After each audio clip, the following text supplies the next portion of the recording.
Let's start on a positive note. As far as flip phone foldable build quality is concerned, I'm not sure it gets much better than the Flip 6. Samsung has been churning out folding phones for 5 years now. Now it shows. The Z Flip 6 is sturdy, well made and almost perfect in its design, save for one thing.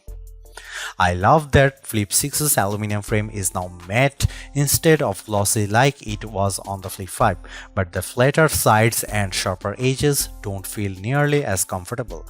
I don't like the glossy frame on the Motorola Razr Plus 2024, for example, but I also find its rounded edges and frame much nicer to hold.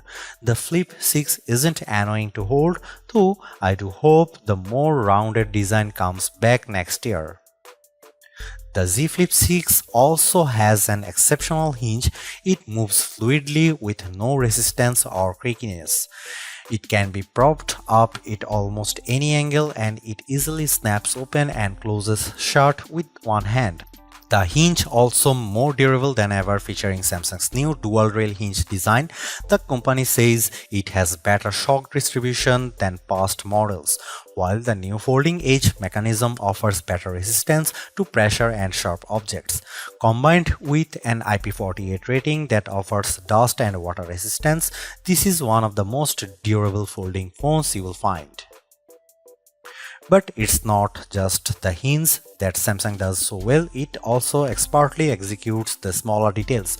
All of the buttons are firm and clicky, the speaker is loud and sounds surprisingly full, the fingerprint sensor is lightning fast.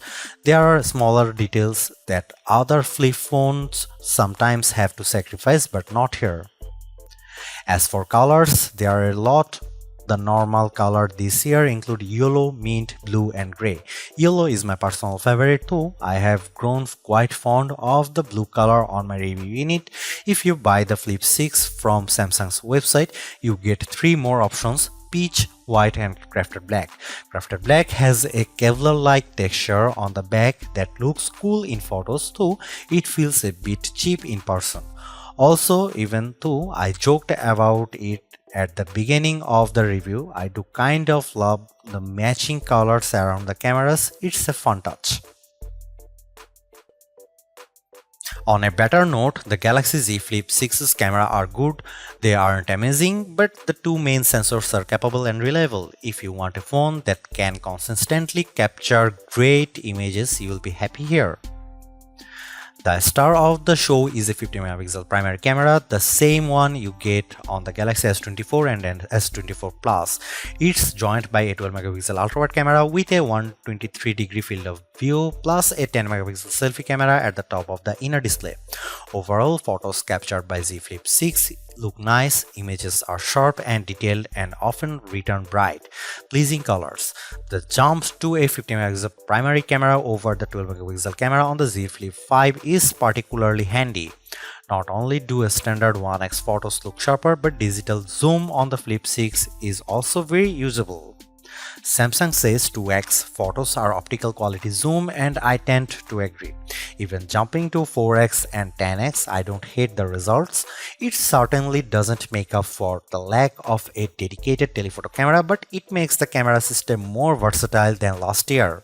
The 12MP ultra-wide camera is good too. There is some slight distortion at the edges, but the 123-degree field of view allows you to capture a lot more in the frame.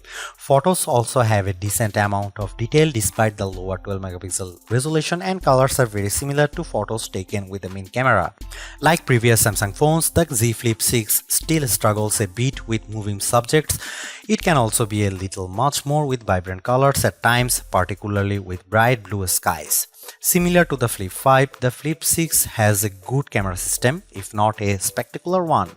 Here are some camera samples of the Galaxy Z Flip 6.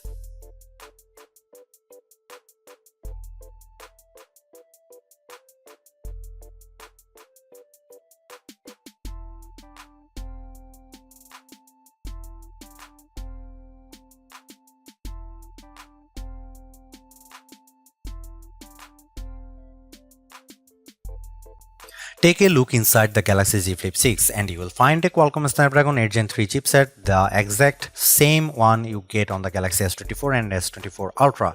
It also comes equipped with 12GB of RAM and 256GB or 512GB of storage, a welcome increase from the 8GB of RAM on the Flip 5. As expected, the Galaxy Z Flip 6 performs exceptionally. It is worth mentioning that the Z Flip 6 is the first Z Flip smartphone with a vapor chamber, specifically one that's 50% larger than the vapor chamber used in the Galaxy S23 Ultra. This is supposed to keep the Z Flip 6 much cooler when under pressure compared to past models, and it seems to work well. I have noticed the top part of the phone warm up once, and that was only after almost an hour of streaming a 4K YouTube video while also running other apps on the phone. Throughout normal use, the Flip 6 stays as cool as a cucumber. This all puts the Samsung Galaxy Z Flip 6 in an awkward position. If you have a much older Z Flip and you are dead set on getting the newest model, you won't have a bad time with the Flip 6 at all. Hell, I've had a great time using it, but I also don't think it should be at the top of your shopping list. If you want a good Samsung foldable, you can save yourself hundreds of dollars and buying a Galaxy Z Flip 5 and really not miss out on much at all. Alternatively, if you can escape Team Samsung, this year's Razr Plus kicks the Flip 6's butt in more ways than one and costs $100 less. It's not that Samsung made a bad phone with the Z Flip 6, it just made a lazy one.